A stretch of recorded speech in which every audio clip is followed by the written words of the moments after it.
Hello दोस्तों, welcome है आप लोगों का आज के इस क्लास में। और आज का जो हमारा टॉपिक है वो बहुत ही इम्पोर्टेंट सा टॉपिक है। यानी कि दोस्तों, कल मैंने आपको पढ़ाया हुआ था कि हम प्लांट क्लासिफिकेशन के बारे में हमें क्या क्या चीजें जाननी जरूरी है। पादप जगत का वर्गीकरण हम लोग कल पढ़े हुए थे और आज उसी का हम लोग थोड़ा सा आगे की ओर बढ़ेंगे। ठीक है, कल मैंने आपको पढ़ाया था थैलोफाइटा के बारे में और आशा करते हैं कि शायद आपको उसके बारे में कुछ याद होगा। मैं एक बार फिर से बता दूं, मैंने आपको बोला था कि पौधों को हमने किस हिसाब से डिवाइड किया हुआ है। मैंने आपको कहा था कि अगर पौधे जो है उनके बारे में आपको पूछा जाए कि कौन कौन से फाइलम में वो उनको विभाजित किया गया है, तो एक उनमें थैलोफाइटा है, दूसरा आपका ब्रायोफाइटा था, फिर तीसरा टेरिडोफाइटा, फिर जिम्नोस्पर्म। ठीक है, आप कल सिर्फ और सिर्फ थैलोफाइटा के बारे में पढ़े थे, आज जानेंगे कि ब्रायोफाइटा क्या होते हैं। दोस्तों, जो ब्रायोफाइटा होता है असल में ये आपका एक ऐसा फाइलम है जिसमें कि आप ये समझते हैं कि ऐसे पौधे आएंगे जो आपको जल और थल दोनों में ही मिलेंगे। ठीक है, तो उसको हम क्या बोलते हैं? ब्रायोफाइटा बोलते हैं। कल मैंने आपको एल्गी के बारे में यानी कि शैवाल के बारे में बताया था। अगर आपने कल वाला वीडियो नहीं देखा है तो उसको एक बार देख लीजिए। ब्रायोफाइटा जो होता है दोस्तों, ये स्वपोषी होता है, यानी अपना भोजन ये स्वयं बनाते हैं। These are called as the amphibian of the plant kingdom। एक बात आप याद रखेंगे, अगर आपको पूछा जाए कि पादप जगत में उभयचर कौन है, तो उभयचर हमेशा दोस्तों कौन रहता है? ब्रायोफाइटा रहता है। याद रखिएगा, ब्रायोफाइटा को हम स्वपोषी के नाम से भी जानते हैं, यानी हम इसे ऑटोट्रॉपिक भी कहते हैं क्योंकि ये अपना भोजन स्वयं बनाते हैं। दूसरा इसका कैरेक्टरिस्टिक क्या है? एम्फीबियन होते हैं, यानी जल और थल दोनों में पाए जाएंगे। They have well differentiated body. अब यहाँ पे वेल डिफरेंशिएटेड का मतलब क्या हुआ? उनका शरीर जड़, तना और पत्ती में विभाजित होता है। ठीक है, अब तीसरी बात मैंने आपको कल वाली क्लास में बताई थी, अगर किसी पौधे में जाइलम और फ्लोएम मौजूद होता है तो हम उसे बोलते हैं वो स्पेशलाइज्ड टिश्यू है, यानी कि वो आपका एक प्रकार का ऐसा ऊतक है जो कि बहुत ही स्पेसिफिक सा होता है। ठीक है, अब यहाँ पे क्या है दोस्तों, इसमें जाइलम और फ्लोएम भी एब्सेंट होते हैं। अगर आपको पूछा जाए कि जाइलम फ्लोएम का वेस्कुलर टिश्यू से समान ऊतक से क्या संबंध है, अब अगर आप आज पहली बार बिल्कुल ही फ्रेश आप ये वीडियो देख रहे होंगे तो वैसे भी आपको कुछ नहीं समझ में आने वाला, ये मेरी गारंटी है। क्योंकि आपको ये पहले पता होना चाहिए कि हम पढ़ा क्या रहे हैं। हम पादप जगत का वर्गीकरण पढ़ा रहे हैं, इसके लिए आपको पहले बेसिक्स देखने पड़ेंगे। आपको पुराना वाला वीडियो जो इसके जस्ट पहले अभी कल ही पढ़ा हुआ है उसको आप देखिए। तो दोस्तों, इसमें जाइलम और फ्लोएम जो है इसका अभाव होता है, यानी कि जो टिश्यू जो पानी को संचरण करता है, और फ्लोएम यानी कि जो आपके भोजन का संचरण करता है, उनका अभाव होता है, यानी कि वो एब्सेंट होते हैं, नहीं पाए जाते हैं। इसमें आपको एग्जाम्पल के तौर पे कौन मिलेगा? मास और मर्केंटी, ये दोनों इसके एग्जाम्पल होते हैं। अगर दोस्तों आप इसका इमेज देखना चाहते हैं वो किस तरीके का दिखता है, तो यहाँ पे देख सकते हैं। ये देख रहे हैं, ये मॉस कुछ इस प्रकार का दिखता है और मर्केंटी कुछ इस प्रकार के दिखते हैं। ये दोनों इसके एग्जाम्पल होते हैं। अगर आपको कल को कोई पूछता है कि बताओ पादप जगत में कौन कौन सा फाइलम है, तो आप बोलेंगे थैलोफाइटा, ब्रायोफाइटा, टेरिडोफाइटा। टेरिडोफाइटा के अंदर में जिम्नोस्पर्म और एंजियोस्पर्म। ठीक है, अब हिंदी के लिए अगर आपको कंफ्यूजन है तो मैं आपको बता दूं, ब्रायोफाइटा, टेरिडोफाइटा और थैलोफाइटा का कोई हिंदी नहीं होता। हाँ, जिम्नोस्पर्म को हम अनावृत्तबीजी और एंजियोस्पर्म को हम आवृत्तबीजी कहते हैं। क्लियर है आपको? अब यहाँ पे हम लोग दोस्तों एक नई बात हम लोग यहाँ पे जान गए कि आपके ब्रायोफाइटा पादप जगत के उभयचर होते हैं। ये याद रखिएगा, परीक्षा में आपको यही पूछा भी जाता है, पादप जगत का उभयचर कौन है? तो ब्रायोफाइटा है। ठीक है, अब आपको बताना है इसके कुछ मेन फीचर्स, यानी कुछ मेन कैरेक्टरिस्टिक। आप बता सकते हैं अब आराम से, अपने दिमाग में सोचिए क्या बताया मैंने बोला इसके पास जाइलम फ्लोएम एब्सेंट होगा, नहीं पाया जाएगा। जाइलम फ्लोएम नहीं है यानी कि वेस्कुलर टिश्यू यानी कि संवहन ऊतक नहीं पाया जाएगा। क्लियर है? दूसरी बात, ब्रायोफाइटा जो होते हैं वो स्वपोषी होते हैं, अपना भोजन स्वयं बनाते हैं। ठीक है, तीसरी बात, इसमें एग्जाम्पल मास और मर्केंटी, यहाँ पे जो दूसरा क्वेश्चन है। ठीक है, अब आगे बढ़ते हैं दोस्तों, आ जाते हैं टेरिडोफाइटा की ओर। टेरिडोफाइटा में क्या होता है, ठीक है, वो हम लोग देखेंगे। दोस्तों, टेरिडोफाइटा में ऐसे पौधे आते हैं जिनकी बॉडी वेल डिफरेंशिएटेड होती है। वेल डिफरेंशिएटेड से क्या मतलब है? वेल डिफरेंशिएटेड का मतलब होता है उनका शरीर जड़, तना, पत्ती में विभाजित है। क्लियर है? याद रखेंगे इसको।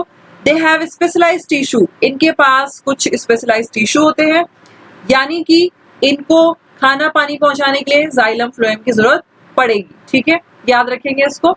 इसमें जल और खनिज के लिए आपका जाइलम और फ्लोएम मौजूद होता है। एग्जाम्पल इसका क्या है? मार्शेलिया, फर्न, सिजेला, ये सब तीनों इसके एग्जाम्पल होते हैं टेरिडोफाइटा के।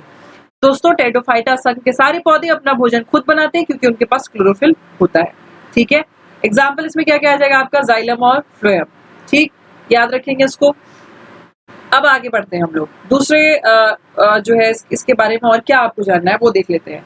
टेरिडोफाइटा में दोस्तों जो भी पौधे आएंगे इनमें खास बात ये होती है कि अगर टेरिडोफाइटा संघ के ऐसे पौधे जिनमें की फूल नहीं लग रहा है वो आपके क्या कहलाते हैं, क्रिप्टोगैम्स कहलाते हैं। ठीक है, यानी कि इसमें मेल फीमेल पार्ट है, इसमें आपका ऐसा जो है रिप्रोडक्शन भी हो रहा है, पर इसमें अगर आपको पूछा जाए फूल लगता है कि नहीं तो नहीं लगता है। ये अपुष्पोद्भिद होते हैं यानी कि क्रिप्टोगैम कहलाते हैं। जिसमें फूल नहीं लगेगा वो अपुष्पोद्भिद यानी क्रिप्टोगैम, जिसमें फूल लगता है उसे फिनारोगैम्स के नाम से जाना जाता है। ये बात अपने दिमाग में रखिएगा। ठीक है, वही बात यहाँ पे लिखी हुई है, plant with well differentiated reproductive part that ultimately make seed are called phanerogams. ये फिनारोगैम्स के नाम से भी जाने जाते हैं। ठीक है, अब इसमें क्या होता है दोस्तों, टेरिडोफाइटा संघ के सारे पौधों के पास जड़ तना पत्ती मौजूद है तो जाहिर सी बात है उसमें क्या होगा, बीज भी बनेगा। बीज क्या करता है तो याद रखेंगे, पौधे में बीज बस भ्रूण को एक कवरिंग देने का काम करता है, एक उसको आवरण देने का काम करता है। ठीक है, वही बात यहाँ पे लिखी हुई है। Seeds are the result of sexual reproduction process. They consist of embryo with the stored food. भ्रूण क्या करते हैं तो आपको बोलना होगा किसी भी पौधे में भ्रूण वाला भाग उस पौधे को वृद्धि करने के लिए जो इंपॉर्टेंट पार्ट होते हैं, जो इंपॉर्टेंट मिनरल वगैरह होता है उसको क्या करेगा, अपने अंदर में स्टोर करके रखेगा। ठीक है, जैसे मैं आपको बताऊं, आप कैसे पहचान करेंगे किसी पौधे का सीड क्या है, उसका इम्ब्रियो कहाँ है।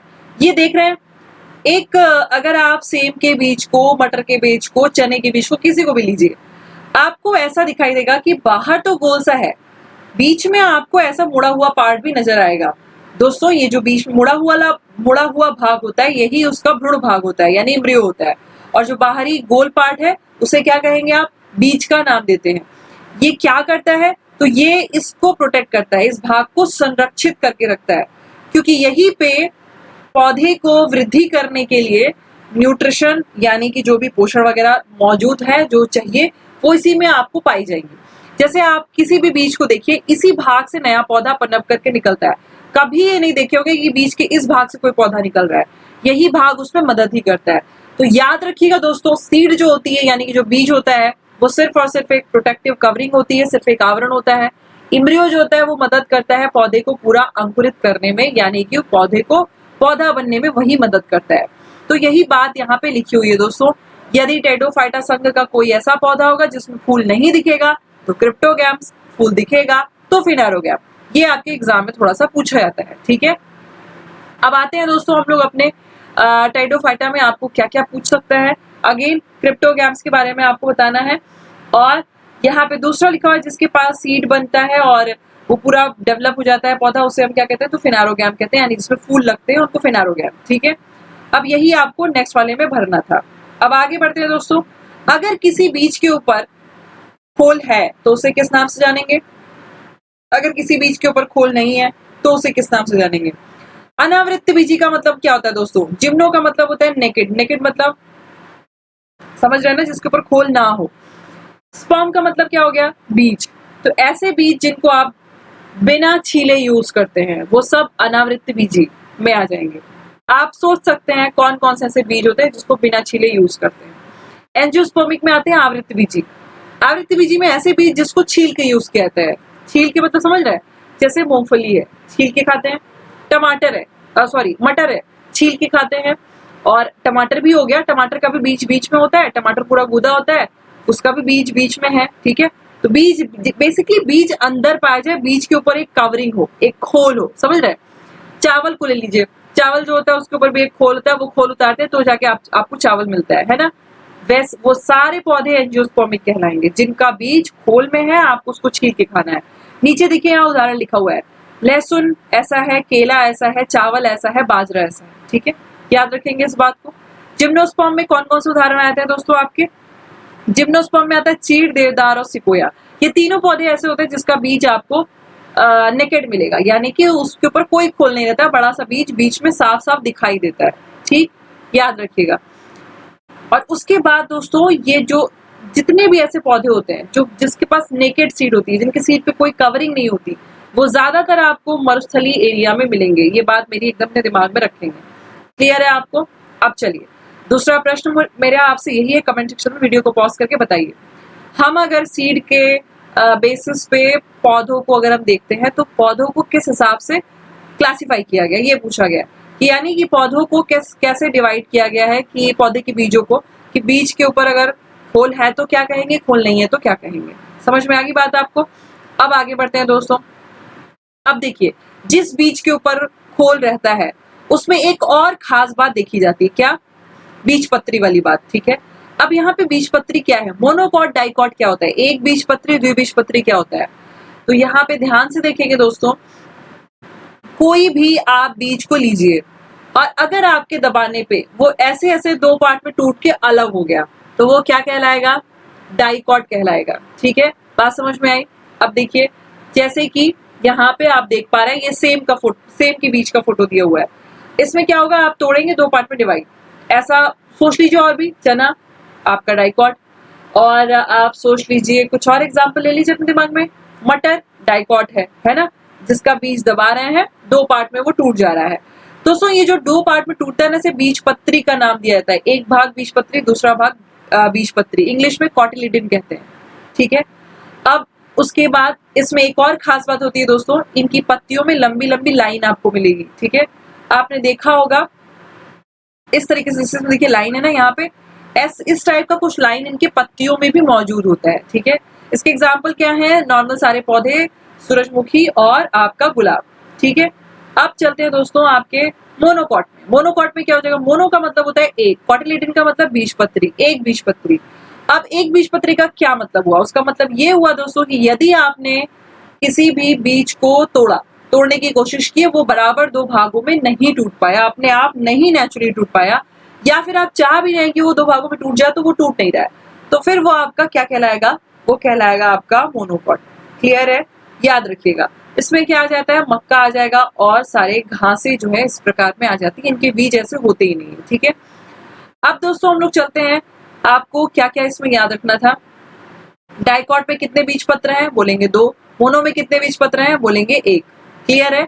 चलिए, अब दोस्तों एक चीज ये पूछी जाती है, इसको करेक्ट कर लेंगे। यहाँ पे जलोद्भिद का इंग्लिश गलत लिखा हुआ है, इसको हाइड्रोफाइट कर लीजिएगा। हम हाइड्रोफाइट किसे कहते हैं?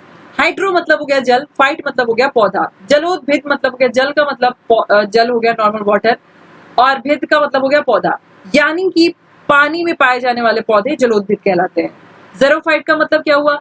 ज़ेरो यानी शुष्कोद्भिद, शुष्क एरिया में पाए जाने वाले पौधे शुष्कोद्भिद कहलाते हैं। शुष्क एरिया का मतलब हो गया डिजर्ट की बात हो रही है, हम लोग रेगिस्तान की बात करें जहाँ पे पानी बहुत कम है। मध्योद्भिद का मतलब क्या हुआ? मीजोफाइट्स। मीजोफाइट का मतलब ये हो गया कि ऐसी जगह जहाँ पे बहुत ज्यादा पानी भी नहीं है, बहुत ज्यादा दलदल भी नहीं है, नॉर्मल एरिया। नॉर्मल एरिया में उगने वाले पौधे आपके मीजोफाइट कहलाते हैं, यहाँ लिखा भी है मध्योद्भिद। क्लियर है? लवणोद्भिद की बात करें दोस्तों तो ये ऐसे पौधे होते हैं जो आपको सॉल्टी एरिया में मिलेंगे। सॉल्टी एरिया का मतलब क्या हो गया? सॉल्टी एरिया का मतलब हुआ कि ऐसी जगह जहाँ पे पानी में नमक बहुत ज्यादा हो। ठीक है, ऐसा कहाँ होता है? समुद्र के पास वाले एरिया में आपको ऐसा मिलेगा। अब देखिए, जल में पाए जाने वाले पौधों के एग्जाम्पल के तौर पे आप बता सकते हैं, कमल हो गया, ये आपको पानी में मिलता है, तैरता हुआ, ये एक ऐसा पौधा है जो पानी मिलता है, सबसे अच्छा एग्जाम्पल यही है। ज़ेरोफाइट में नागफनी सबसे अच्छा एग्जाम्पल है, कैक्टस जो है सबसे अच्छा एग्जाम्पल है। मीजोफाइट की अगर बात करें दोस्तों, इसमें क्या आ जाएगा आपका? मीजोफाइट में ऐसे पौधे आते हैं जो हर जगह आपको मिलेंगे, जो साधारण जलवायु में, साधारण आपके वेदर में मिल जाते हैं, जैसे मक्का, गुड़हल, जामुन इत्यादि। क्लियर है? अब आगे बढ़ते हैं दोस्तों, अब देखते हैं क्या। अब हमारा लवणोद्भिद में क्या आ जाएगा? केरल और अंडमान में कौन सा पौधा बहुत ज्यादा मिलता है? कोकोनट। कोकोनट को एग्जाम्पल में ले लीजिए, ये आपका हो जाएगा। ठीक है, तो आशा करते हैं दोस्तों कि आपको आज वाली जो क्लास है वो समझ में आई होगी। जो भी आपको डाउट होगा हमसे पूछ लीजिएगा। प्लांट क्लासिफिकेशन आपका खत्म हो गया। अब कल हम लोग प्लांट क्लासिफिकेशन से या प्लांट वाले चैप्टर से आपको किस प्रकार के क्वेश्चन पूछे जाते हैं उस पर हम लोग डिस्कशन करेंगे, यानी कि कल एमसीक्यू सेशन होगा। छोटी छोटी क्लासेस हैं, इम्प्रूवमेंट और अभी करते रहेंगे इसमें, इस तरीके से देखेंगे और आपको क्या क्या नया ला के दिया जा सकता है। अभी शुरुआत है, थोड़ा सा वीडियो को लाइक जरूर कर दीजिएगा और आप सारी थियरी यहीं पे पढ़ सकते हैं, बस आपको यहाँ पे बने रहना है। छोटी छोटी वीडियोस के फॉर्म में आपको ये कंप्लीट करा दिया जाएगा। चलते हैं हमें दूसरे वीडियो में। थैंक यू सो मच और अपना ख्याल रखेंगे और इस चैनल को सब्सक्राइब करना बिल्कुल ना भूलिएगा। वीडियो को लाइक और शेयर जरूर करिएगा। ठीक है, थैंक यू सो मच।